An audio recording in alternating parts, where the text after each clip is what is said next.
पूरे महाभारत में गलती बड़ों की है। उनमें सबसे बड़े कौन?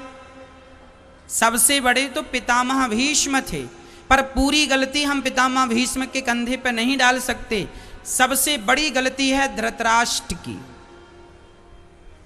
पितामह की भी गलती है।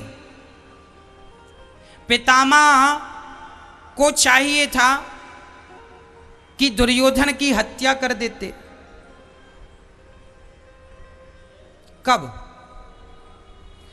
अब बताओ, पितामह जैसे दिग्गजों के सामने किसी महिला की साड़ी उतर रही है, क्या ये पितामह जैसे महापुरुषों के सामने शोभनीय था? अपराधी को दंड मिलना चाहिए कि नहीं? और भरी सभा में किसी स्त्री की साड़ी कोई उतार रहा है, उसे यदि पितामह भीष्म मृत्यु दंड दे देते तो न्याय की प्रतिमूर्ति के रूप में उभर के आते कि नहीं? अरे ऐसा न्याय पितामह ने मार दिया। एक बाण उठाते और पितामह के बाणों का तोड़ धरती पर किसी के पास नहीं था। पितामह को इच्छा मृत्यु का वरदान था, और पितामह जैसा दिग्गज ना भूतो ना भविष्यति, ना हुआ उसके पहले ना उसके बाद कभी कोई हो सकता है। पितामह तो पितामह है।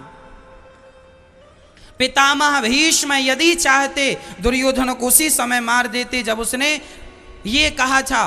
दो लोगों को मार डालते, दुशासन को और दुर्योधन को। दुर्योधन कहता है अपनी भाभी को, द्रौपदी दुर्योधन की कौन है?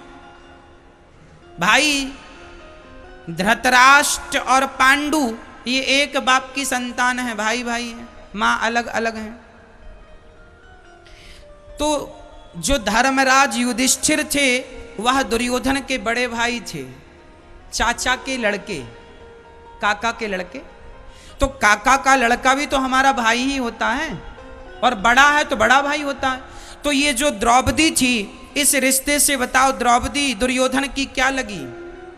भाभी लगी। तो कोई देवर अपने भाभी की साड़ी उतारने लग जाए सबके बीच में, तो ऐसों को मार देना ही धर्म है कि नहीं? बोलो।